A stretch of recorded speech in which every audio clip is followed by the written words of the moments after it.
talking about? Performance versus practice versus studying. Alright, I was kind of thinking about this while I was doing these studies from Michael Hampton's book, Figure Drawing, Design and Invention, which I have a few videos about.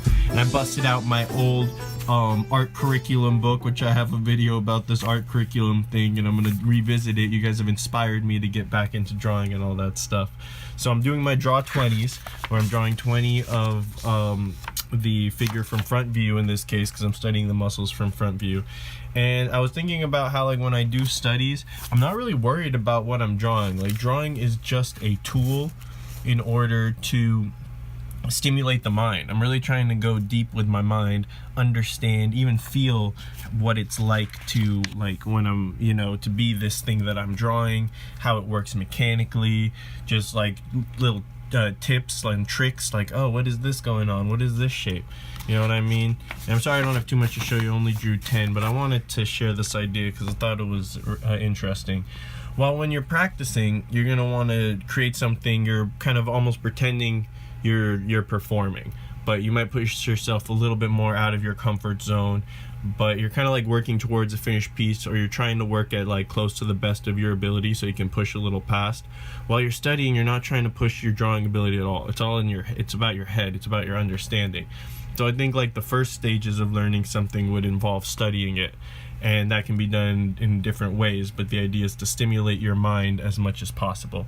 And then in the next stage, so like when I'm studying this, for instance, I might do one drawing with like this underneath, and one drawing with a different type of rib cage underneath, and one drawing using shapes, and one drawing the whole skeleton, and just keep trying to figure that out. And like, okay, I'm not gonna, at first I might ignore like the planes, like how this is going back a little bit, and you know, like the subtle planes is going back. I'm gonna look at it as a flat shape so that I can get all the shapes. Then once I understand the shapes, I'm gonna come back and try to get more details.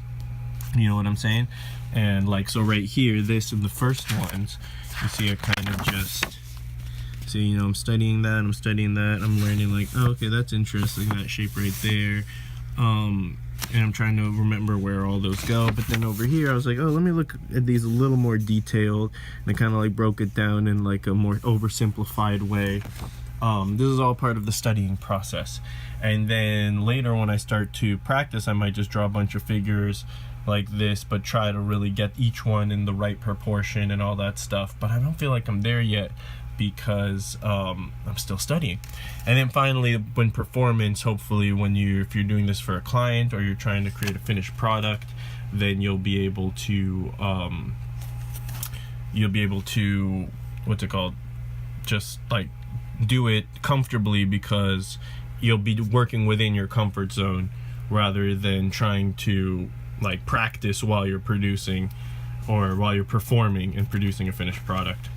Yeah, so I'm gonna link the videos of the figure drawing, design and invention series I did, but also this art curriculum one I did. If anybody does do an art curriculum like this for themselves, it would be fun to I don't know, work on it together. So let me know your progress, and let me know what classes you give yourself. And until next time.